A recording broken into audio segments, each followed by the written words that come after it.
यमराज के साथ गई उस बुजुर्ग महिला ने स्वर्ग और नरक में क्या अंतर देखा। नरक से रोने की आवाज़ें क्यों आ रही थीं। एक बुजुर्ग महिला की मृत्यु हो गई। यमराज उसे लेने आए।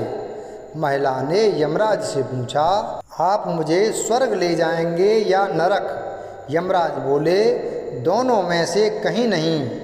तुमने इस जन्म में बहुत ही अच्छे कर्म किए हैं, इसलिए मैं तुम्हें सीधे प्रभु के धाम ले जा रहा हूँ। बुजुर्ग महिला खुश हो गई और बोली, धन्यवाद, पर मेरी आपसे एक विनती है। मैंने यहाँ धरती पर सबसे स्वर्ग नरक के बारे में बहुत सुना है। मैं एक बार इन दोनों जगहों को देखना चाहती हूँ। यमराज बोले, तुम्हारे अच्छे कर्म हैं, इसलिए मैं तुम्हारी यह इच्छा पूरी करता हूँ। चलो हम स्वर्ग और नरक के रास्ते से होते हुए प्रभु के धाम चलेंगे। दोनों चल पड़े। सबसे पहले नरक आया। नरक में बुजुर्ग महिला ने जोर जोर से लोगों के रोने की आवाज़ सुनी। नरक में सभी लोग दुबले पतले और बीमार दिखाई दे रहे थे। महिला ने एक आदमी से पूछा, यहाँ आप सब लोगों की ऐसी हालत क्यों है। आदमी बोला, तो और कैसी हालत होगी। मरने के बाद जब से यहाँ आए हैं, हमने एक दिन भी खाना नहीं खाया।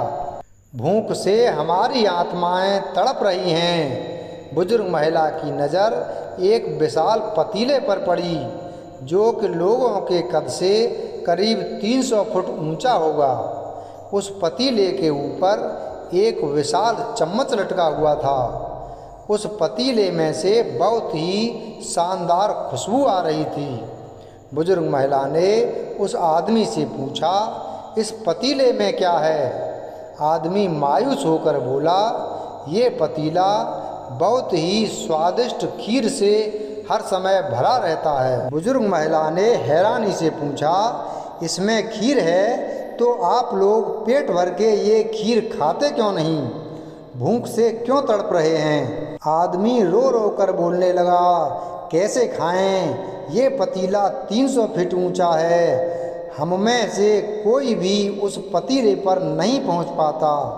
बुजुर्ग महिला को उन पर तरस आ गया। सोचने लगी, बेचारे खीर का पतीला होते हुए भी भूख से बेहाल हैं। शायद ईश्वर ने इन्हें यही दंड दिया होगा।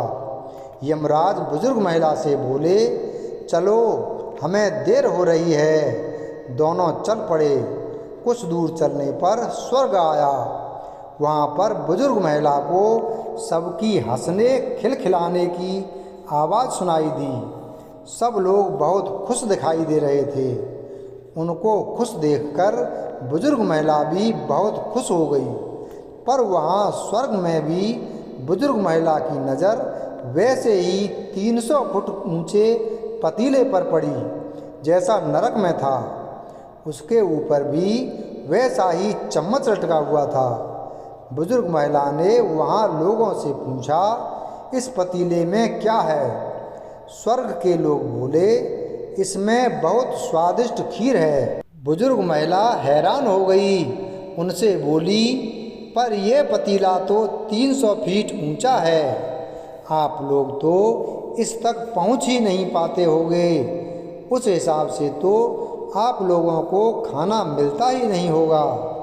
आप लोग भूख से बेहाल होंगे। पर मुझे तो आप सभी इतने खुश लग रहे हो, ऐसे कैसे। लोग बोले, हम तो सभी लोग इस पतीले में से पेट भर के खीर खाते हैं। महिला बोली, पर कैसे, पतीला तो बहुत ऊंचा है।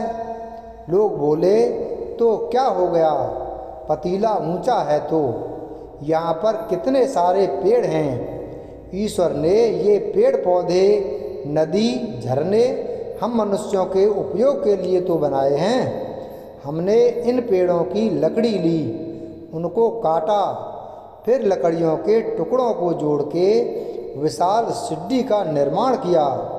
उस लकड़ी की सीढ़ी के सहारे हम पतीले तक पहुँचते हैं और सब मिलकर खीर का आनंद लेते हैं।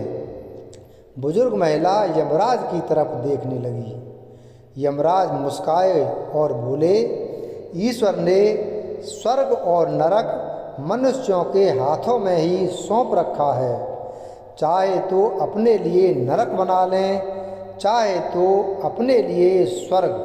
ईश्वर ने सबको एक समान हालातों में डाला है। उसके लिए उसके सभी बच्चे एक समान हैं।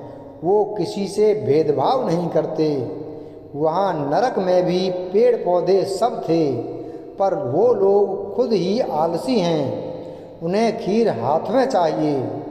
वो कोई कर्म नहीं करना चाहते, कोई मेहनत नहीं करना चाहता, इसलिए सब भूख से बेहाल हैं।